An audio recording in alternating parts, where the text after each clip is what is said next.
In the quiet hum of a late afternoon, a question lingers in the air. What does it truly mean to find your own authentic self? We are often told to search within, to peel back the layers of our existence until we reach the core of who we really are.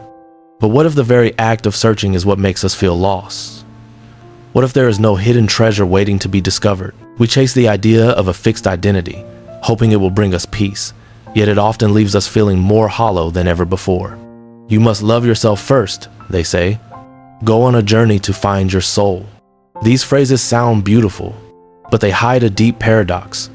The obsession with self-discovery can become a cage, trapping us in an endless loop of self-analysis while life passes us by outside the window. Our modern era has turned identity into a commodity. We are forced to label ourselves, to pick a niche and stay within its lines.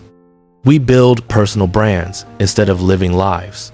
We curate a digital version of ourselves that is polished, perfect, and ultimately quite static. We are no longer humans experiencing the world. We are performers on a stage, constantly seeking the right tag to define our unique existence. This pressure to be someone specific creates a profound anxiety.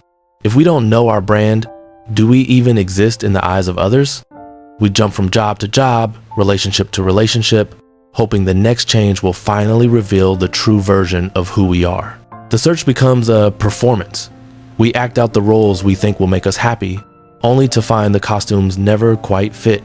The self is not a product to be marketed, yet we treat it like one, constantly editing the script to satisfy an invisible audience. When we try to define ourselves through external labels, we lose the very essence of what it means to be a conscious, growing being. Sociologist Charles Cooley introduced the idea of the looking glass self. He suggested that our identity is built on how we think others see us. I am not what I think I am. I am not what you think I am. I am what I think you think I am. We are mirrors reflecting mirrors. Our sense of self is often just a collection of perceived judgments from the people we encounter every day. We imagine how we appear to others. We imagine their judgment of that appearance. And we develop our feelings through that imagined gaze. It is an exhausting cycle of social mimicry. We shape our edges to fit into the spaces that others have carved out for us. The self becomes a social construction, a patchwork quilt of expectations and fears that we wear to survive the social world we live in. Jacques Lacan spoke of the mirror stage, where we first identify with an external image, creating a fundamental gap between us and our reflection. This gap is where the feeling of being lost begins. We chase an ideal image that is never truly us, but a shadow of others. We are so busy looking for ourselves in the eyes of strangers that we forget to feel the ground beneath our own feet. Identity is not a solid object we can hold. It is a flickering light, constantly changing based on the perspective of the observer. Jean-Paul Sartre, the giant of existentialism, offered a radical alternative. He famously stated that existence precedes essence in our human journey. Unlike a tool or a rock, which has a predefined purpose, a human being starts as nothing and becomes what they choose to be. You are not a finished product. You are not a statue waiting to be uncovered from a block of marble by a master sculptor. Trying to find your true self is like trying to catch smoke with your bare hands. The moment you grab it, it vanishes. Sartre believed we are condemned to be free. This freedom is terrifying because it means we are entirely responsible for our own definition. There is no cosmic blueprint for your life. There is no secret map hidden in your DNA that tells you who you are meant to be. We feel lost because we are looking for a destination that doesn't exist. We want a fixed answer in a world of constant questions. You are your actions. You are the sum of the choices you make every single day. Identity is a verb, not a noun. To exist is to constantly recreate yourself.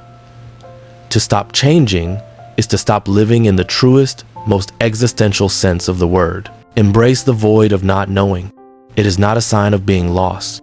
It is the ultimate proof of your radical freedom. The tragedy of finding yourself is that it implies a stopping point. Once you find it, you feel you must stay there. When you define yourself as an introvert or a failure, you kill the possibility of being anything else in the future. We build cages out of our own identities. We become prisoners of the stories we tell ourselves about who we think we are. The paradox is that the more we try to fix our identity, the more fragile we become. Any change feels like a personal crisis. We are terrified of inconsistency. We think we must be the same person today that we were yesterday, but that is an illusion. A river is never the same twice. The water flows, the banks shift, yet we still call it the same river. Humans are exactly like that. We feel lost because we are looking for a solid ground in a world made of water. We seek stability in a soul built for growth. Time changes us, experiences mold us, and yet we cling to a static self, like a drowning man clings to a heavy anchor. Release the anchor. Accept that you are a work in progress, a story that is being written one word at a time. So, what if we stop looking? What if we trade the search for who I am for the act of who I am becoming? Stop trying to find yourself and start creating yourself. You are the architect, the builder, and the building all at once. Identity is found in the small things. The way you drink your coffee, the books you choose to read, the kindness you show. You don't need to be perfect. You just need to be present. Reality exists in the now, not in some future discovered version of you. Your identity is not a treasure buried in the sand. It is the path you are carving with every step you take today. Let go of the labels. Burn the scripts that others wrote for you.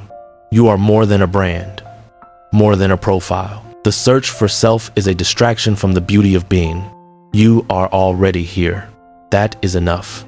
You are enough. You are a question that is currently being written. Don't rush to the final chapter.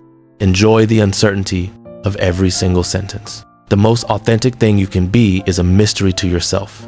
Embrace the flow, and you will never be lost again. You are not an answer to be found. You are a life to be lived. Now, go out and live it fully.